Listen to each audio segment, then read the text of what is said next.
Welcome to the Green Podcast. My name is Dylan Welch. I'm the CEO of green.org and Dylan Welch Media.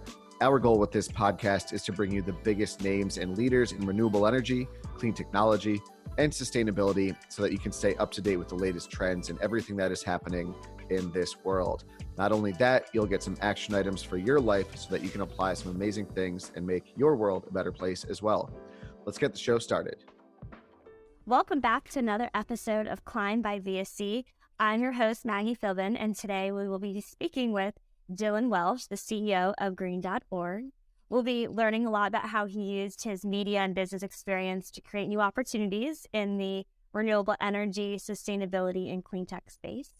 He has a wealth of knowledge based on his background working in TV before this. And Dylan, I'm just so glad to have you here with us today.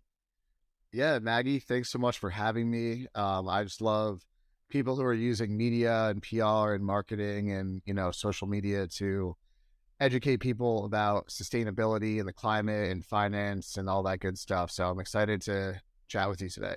Awesome. Well, why don't we actually kickstart it, especially for folks who may not be familiar with green.org and your background. Do you want to tell us a little bit about how you got here? Yeah, for sure. It's a long journey, but to sum it all up, I worked as a television producer for a few years, was producing a business, finance, real estate, entrepreneurship television show here in San Diego that was syndicated around the country. But I just got burnt out working in that industry, and I was making my boss a ton of money, and I was getting a salary, and I was like, you know what? I want to kind of venture into this entrepreneur space, be my own boss, run my own business. And so I left that company, started a media and marketing company, was running that with clients, providing a bunch of different marketing services. While I was doing that and basically building all their brands and their social media channels and making them all this business, my team and I launched green.org, which was basically a media channel all about sustainability, sharing news and renewable energy, clean technology, and just highlighting cool people doing exciting things. Started out as just a news site, expanded it to a social media channel, expanded it to a podcast, and then now we're also adding semi-annual events as well. Damn, that's a lot of work. So in your time building it as a media brand, like how have you seen that it's changed for you? Yeah, I mean, it's crazy how quickly the whole media industry as a whole is constantly changing. That's why I got into the industry at first, was because it's obviously a huge industry, but also the ability to use, screens and cameras and phones to influence people was something I've always been interested in. It started out with television and film just because that was what was like popular at the time. Then over the past 10 or so years, everything's changed so much with social media. Everyone's, their own content channel, their own content creator. So I've just been kind of watching it and trying to determine, what's the best move? How can we stay ahead of trends? What trends are just sort of like a flash in the pan, what'll die? And how can we keep growing our media company to, make revenue and pay the staff, but also sort of not sell out to, whatever's like the hot thing at the moment. Have there been any climate startups that have been talking to you? Because I know you have a really sick podcast too.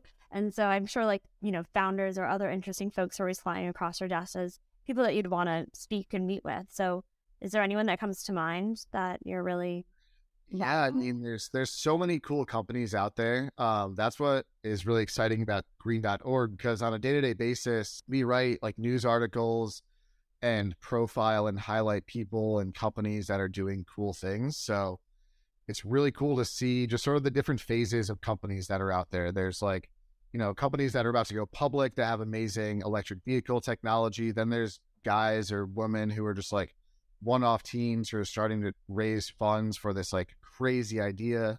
Then there's, full-on companies that are already driving revenue. So really like the sustainable world as a whole is such a broad topic. Like any company can be sustainable to a certain extent. So whatever you're interested in, whether that's fashion, technology, artificial intelligence, electric vehicles, energy, there's something out there for everyone. So whatever your interest is in, you can go and find those companies to work with and to partner up with. On the fashion front, I read this morning that Ralph Lauren has a new program, and they're going to be launching this thing where you can return your old cashmere sweaters, give it back to them. They're going to reuse it, recycle it. And it's part of their whole like circular economy of clothing. I'm curious what you think about companies who launch initiatives like that. Is it greenwashing to you, or is it everyone has to do their part? Like, what's your take on that? Yeah, I mean, that's a good question. I think in general, it's helpful, even if a company is not the most sustainable in the world, if they're at least acknowledging it and trying to make those steps towards being more sustainable, like no company right off the bat is going to be 100% sustainable. Literally, that's not possible. So I think the first step is to be like, okay, cool, good for you for making that journey. Now let's like check in 6 months or in a year or whatever it is and see if they're actually sticking to it.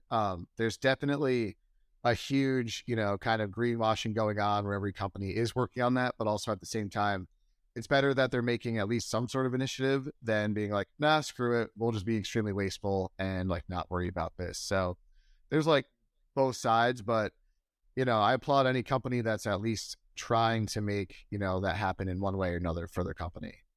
Yeah, that's true. I've worked with a company in the sustainable packaging space, and he was always explaining to me how there are so many companies that had all these pledges but zero plans.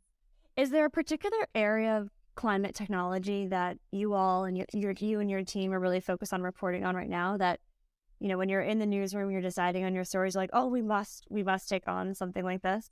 Yeah, there's definitely the trends. And as a media company, like, we're not really out there trying to type up like 10 craziest electric vehicles of the future and sort of those clickbaity titles, but there's definitely sort of long-term trends that are happening. 5-6 years ago, like when Elon Musk was in Tesla was really exploding. Everyone was talking about electric vehicles. That was kind of the forefront. So we wrote a lot about like electric vehicles.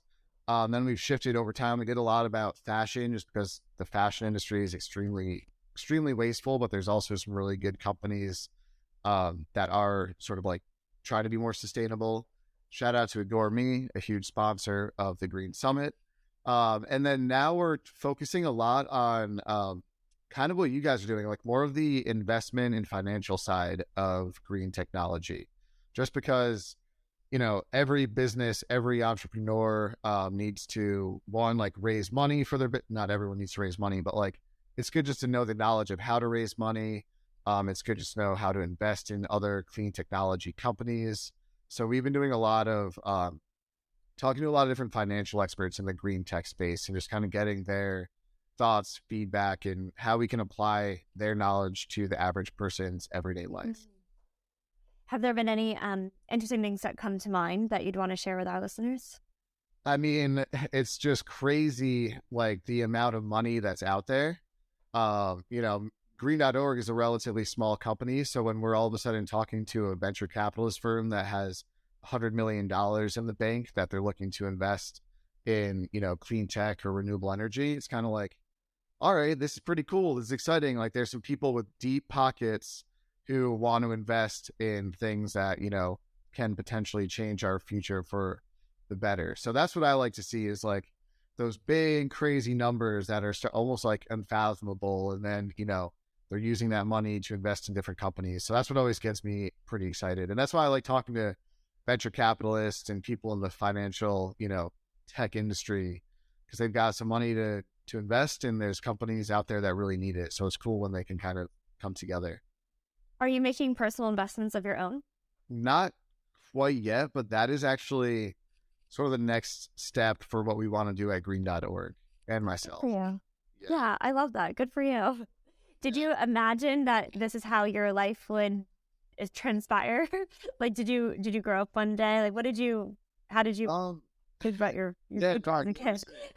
Oh, this is such a crazy story. And like, I mean, when you're a business owner and an entrepreneur, or really anyone these days, like everyone has day-to-day anxieties of life, of paying your bills, of your job, of relationships.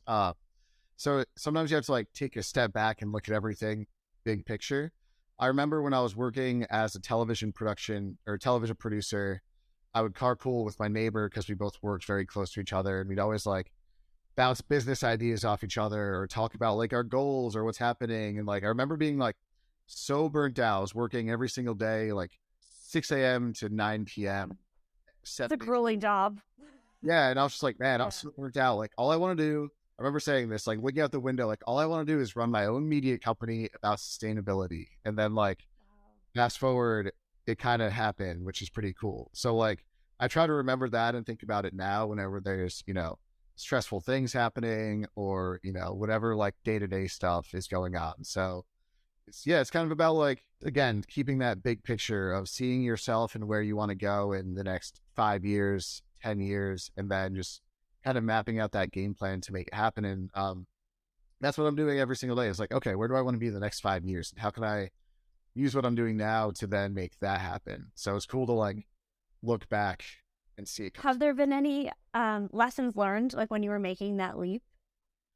Yeah, the biggest lesson learned is go out and do it. Honestly, like if you like, don't be afraid. There's obviously like so many, negative things that can come. And this is just specifically talking about leaving like a full-time corporate 9-to-5 job to start your own business. Not everyone has the passion or the want to be an entrepreneur or a business owner.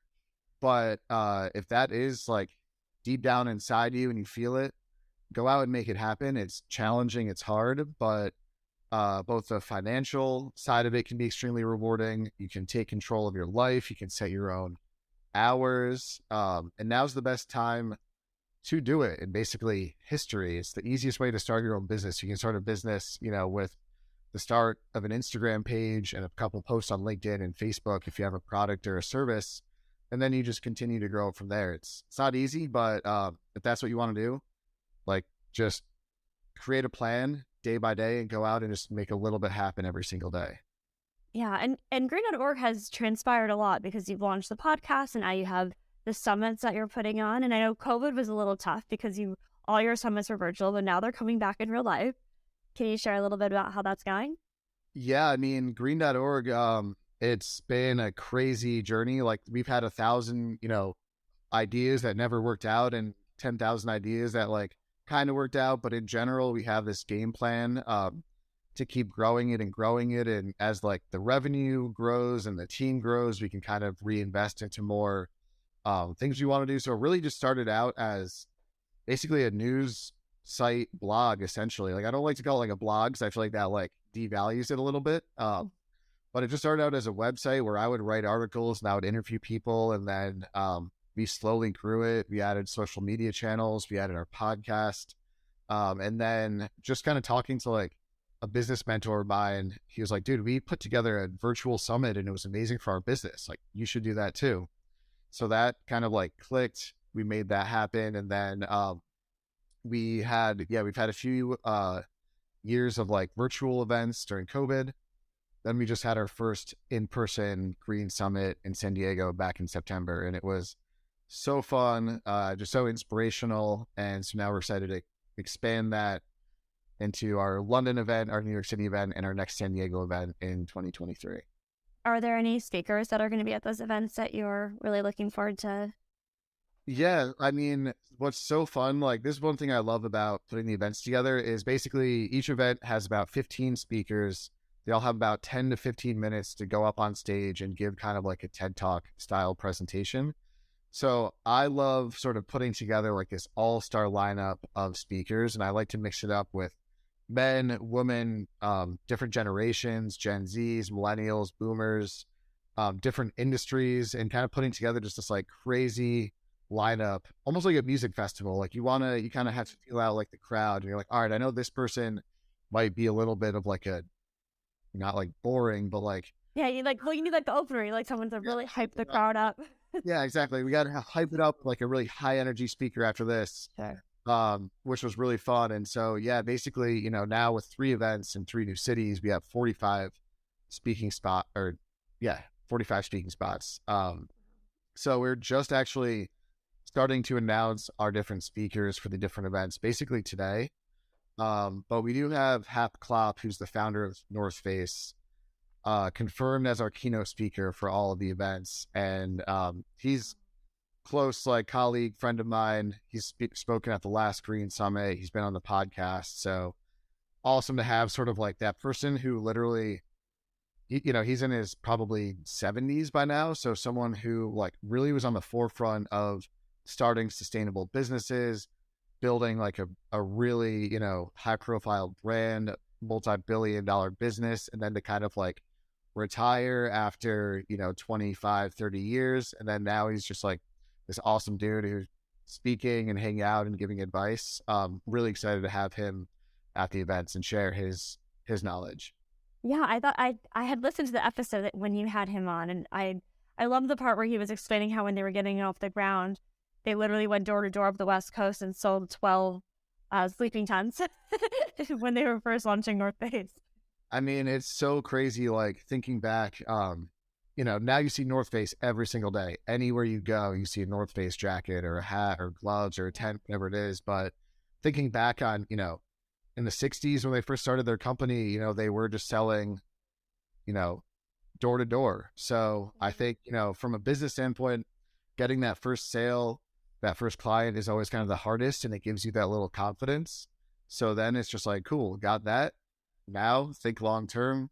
30 years from now, you never know what could be the next North Face.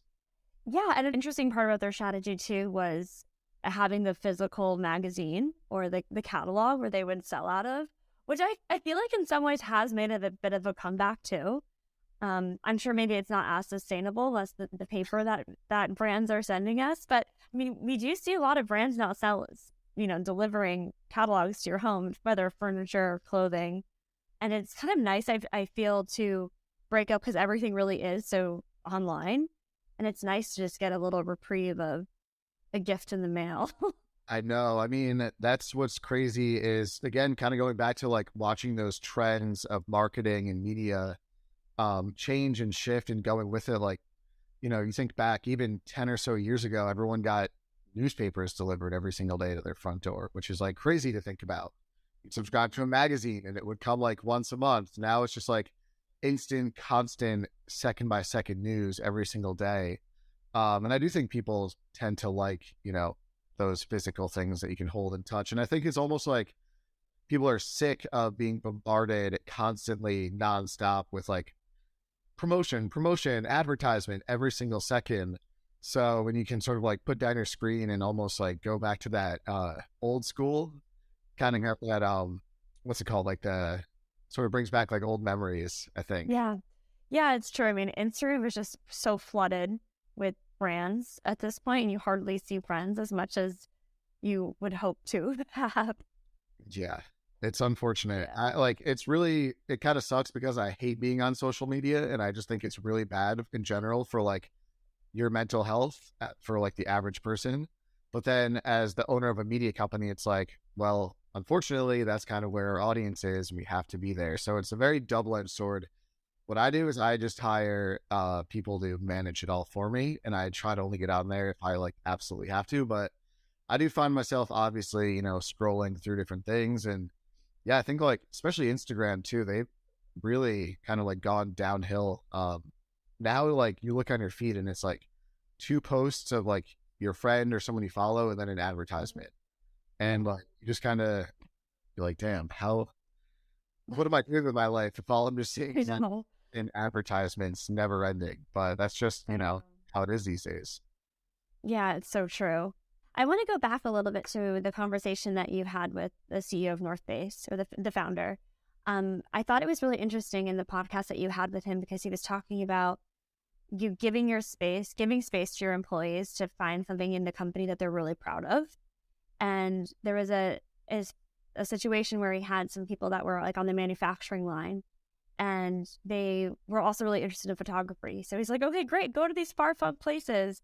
I'm curious to how you do that with your team too, and encourage them to find places within, green.org where they're really proud of, and maybe it's like a stretch goal for them. Yeah, that's a really good question. I think this just kind of came through my own personal experience of, applying for jobs and getting a role and then being pigeonholed into that role, even though there might be another role that I'd be more passionate about or better at, but I was just never asked or never given the opportunity. So I constantly, and I'm always checking up with my team. And I'm like, okay, I know you're doing this, but what do you want to do? Like, what are you passionate about? Um, and I found that like a lot of people are like, oh, I really like what I'm doing now, but I'm really interested in like this side of things. For example, our social media manager, she manages all our social media channels. And just last week, I just had a call where I was just kind of checking in with her, and I was like, so like, what do you want to do? Like, where do you see yourself in 5 years? She was like, well, I really want to get more on like the sales and business development and partnership side of things. And I was like, well, that's like a huge part of green.org and the Green Summit too. Why don't you start like sitting in on some phone calls that we're having? And then, after a month of doing that, you kind of see how you can get started, helping there. So I think in today's age with just like post COVID, everyone's kind of working from home. People are much more selective about how they're spending their professional time. And if they're not getting paid really well, or they're not doing something they're passionate about, I think, there's a good opportunity that people aren't going to want to continue with that job. So it's really up to, the business owners, the bosses to find ways to keep your team excited. Otherwise they're going to get burnt out and bored and leave and start their own competing company, which is what I did because my bosses never provided that for me. That's really touching to hear and good inspiration even as the team that I manage. Yeah. I mean, like, you see all this stuff about like quiet quitting and all that. And like, I mean, life is so short that you should, only be spending time on things that you're passionate about, that you care about. Like, obviously not every single person can quit their job and go out and start a business, but at the same time, like if you're miserable in your job, life is way too short to just, stick around and do that. Like life is all about new experiences, challenging yourself, growth. So you can't find that if you just are stuck in that position. So go out and like ask for opportunities, make opportunities happen. You're going to get rejected a million times. Get used to rejection as well. It's kind of fun now. I get rejected every single day. I'm like, hey, want to buy this product? And they're like, nope, go screw yourself. I'm like, sounds good. On to the next one. But yeah, so it's just like, growth and push yourself. And as a boss, you have the opportunity to, give your employees those opportunities as well. So it's all about like finding that middle ground. So why don't we talk a little bit about just like the state of media? Because we see it's just Vox had layoffs this week. We saw the CNN layoffs that happened earlier in the year. And I'm just curious how you're thinking now about the future of media. And then at the same time, you do see job postings and new people joining companies or, media brands who are working and covering for climate. So I just want to hear your take a little bit about where you see the future of media. Yeah, I mean, it's crazy. Like, I like to look back on where it started and the trends that have happened versus just sort of looking at it like right now. Like, there'll always be big companies laying off people, and there'll always be big companies hiring. So I think in general, like, the biggest trend we've seen, say, in the past 10, 15 years is one, like what we were talking about before, downfall of like newspapers and cable television, which, used to dominate everything. Everyone used to go and watch their TV at a certain time for their favorite TV show. Then that kind of got replaced with like big social media channels and everyone went online. CNN, Fox went online. Then obviously like Facebook, Instagram started and blew up. So I don't think like the digital news, digital media is going anywhere. But I do think there will be really huge corporate platforms like Facebook, like TikTok, like Instagram, but then we'll see we already are and have seen the emergence of just like millions of little mini niche content creators who are essentially their own little mini media news channel. And there's no better time than right now to kind of get on that and do that. Just because what we were talking about before with like starting your own business and entrepreneurship, like it is extremely hard to go out and start a media company that's successful, but at the same time, it's extremely easy. You can go out and start your own Instagram page or YouTube page with your phone right now, but being strategic about like how you actually grow that and monetize it is sort of that hard part. So I think that's what we'll continue to see. And again, going back to like people who, coming out of post-COVID don't want to settle for a job that they don't like. Why settle for a job making, say, $5,000 a month or, $60,000 a year when you could be a content creator, influencer, and make 10x that? Like a lot of people really like shit on like influencers, but at the same time, when an influencer who's 20 years old is making 50, 60, 100 grand a month, then it's kind of hard to shit on them. And the only people who are shitting on them are the people that are, like essentially jealous. So I really like watching it. I love seeing like young people just sort of do new, exciting things, work around the system. So hopefully that'll continue. And if you plan on starting a media channel, my advice is just don't start a media channel just to start a media channel. Like have some sort of product or service that you're selling, and you kind of like become the like thought leader in your space, and then sort of pitch your product or service versus just creating media channel to get, sponsorships or, like Patreon and things like that. Cause that's a lot harder to do right off the bat. And a lot of people I've seen try and fail. So that's my advice. Go out and start your own business, but be strategic and have a plan when you come to do it. I'm really glad that you brought that up. And there's so many, there's beauty influencers, there's fashion influencers, there's people who did the YouTube unboxings of all the hardware products and gadgets. But who would you say, is there even an influencer in the climate space? Yeah, Dylan Welch. No, I'm just kidding. There's a lot of like mini. We got to get you spending more time on TikTok. I know. That's like every day I'm like, should I be like more in front of the camera on TikTok? And then the other, no, don't. But I'm kind of like starting not to care and just like posting a little bit more often. But I think, there's a few people that come to mind, but I think, again, sustainability is just such a broad topic. Like the difference between a fashion sustainable blogger versus someone who's like looking at the latest electric vehicle trends. It's both, sustainable. So even like going back into like getting that niche area that you're interested in is helpful. So that's what's been nice about green.org is we've been relatively broad, but still in like the sustainable space. So we can kind of be flexible with it. But then there's other, zero waste bloggers who are huge on social media. So it's kind of like being strategic, again, starting it off and knowing like what lane you want to stick in is really important. Yeah.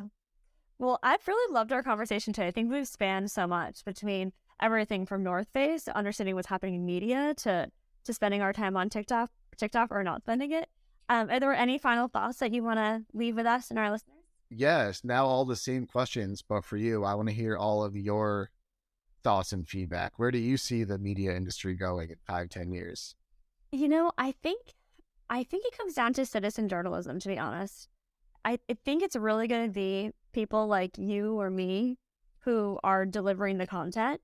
And I think we're going to continue to see brands owning it themselves. You saw that with like Andreessen Horowitz. They're like, we're just going to launch our own media division and report our own news. Some of our startups, some of them that we don't back. And so I think you'll see that a lot from brands doing it on their own and not always depending upon mainstream media to cover it. So that's kind of like the citizen journalism or like the brand doing it themselves. But I think it's going to be that type of owned content like we're having today. Yeah, exactly. Couldn't agree more. Yeah. No other thoughts on my end. Just hope that, everyone has a good day, safe week. If you're interested in hearing about, sustainable leaders and business owners and people who have, kind of walk the walk and talk the talk, we'll love it if you came to the Green Summit. We're basically using green.org to pull together like an all-star cast and list of speakers, business owners, influencers, leaders, and giving them a platform to share sort of their vision of what a sustainable future looks like. So hopefully see you there. The events are so fun, so inspiring. San Diego, London, New York City, 2023. Hopefully we'll see you guys there. Perfect. We'll catch you on green.org. Great. Thanks, Dylan. Of course. Thank you so much for tuning into the episode. My name is Dylan Welch. Appreciate it. As always, stay up to date with the latest information on green.org and dylanwelch.com. Dylan Welch Media is a full-service media and communications agency dedicated to promoting, marketing, and helping businesses in clean tech, renewable energy, and sustainability grow. get more clients, get more customers, get in front of their ideal clientele. If you have any more questions, feel free to reach out. If you're interested in joining the Green Summit, go to www.green-summit.org. Reserve your ticket today. There's very few spots left, so make sure you get on that ASAP. Thank you and have a great rest of your day.